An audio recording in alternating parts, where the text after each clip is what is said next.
د تخار ولایت د دینی علماو له لوري د پاکستاني ملیشو د وحشیانه بریدونو غندنه. دوی وایي چې پاکستاني ملیشو په دغو بریدونو سره بشري جنایت ترسره کړی او دا کار یې له ټولو اسلامي او انساني اصولو او ارزښتونو سره په ټکر کې دی او په کلکو ټکو یې غندي. نصف شمیان بر بالای ملت مظلوم، خصوصا بر بالای سیاسرات طفلا، کسانی که مثلا مظلوم هستند، واقعا اونا بیگناه هستند، بر بالای اونا تجاوز میکنن. این تجاوز اینا نه تنها یک عمل خلاف شرع بلکه یک چیزی است که البته در ابتدای اسلام تا انتهای اسلام عمل غیر مشروع حرام بلکه یک قتل آشکار است.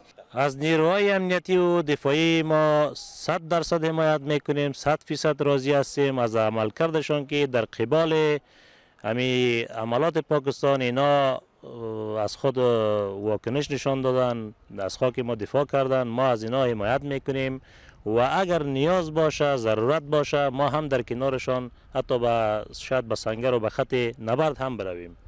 په همدې حال کې د تخار ولایت یو شمېر اوسیدونکي وایي چې د روژې مبارکه میاشت د سولې او عباداتو میاشت ده، خو پاکستاني ملیشو په دې مبارکه میاشت کې په خپلو وحشیانه حملو سره یو شمېر افغان ولسي وګړي شهیدان او ټپیان کړل چې دا کار د نه بخښلو وړ دی. افغانستان یک کشور مستقل، یک کشور آزاد است.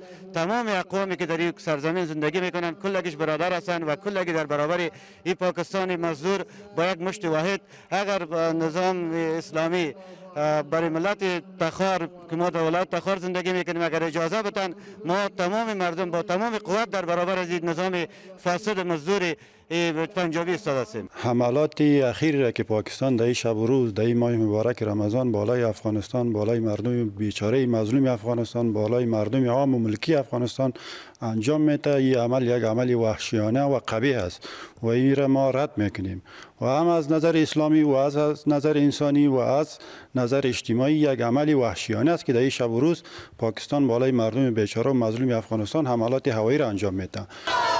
دا په داسې حال کې ده چې تېره ورځ د تخار ولایت زرګونو اوسیدونکو په یو لاریون کې له خپل اسلامي نظام څخه ملاتړ اعلان کړ او د پاکستاني ملیشو په وړاندې د امنیتي او دفاعي ځواکونو ترڅنګ یې درېدل خپله ایماني او اسلامي دنده وبلله.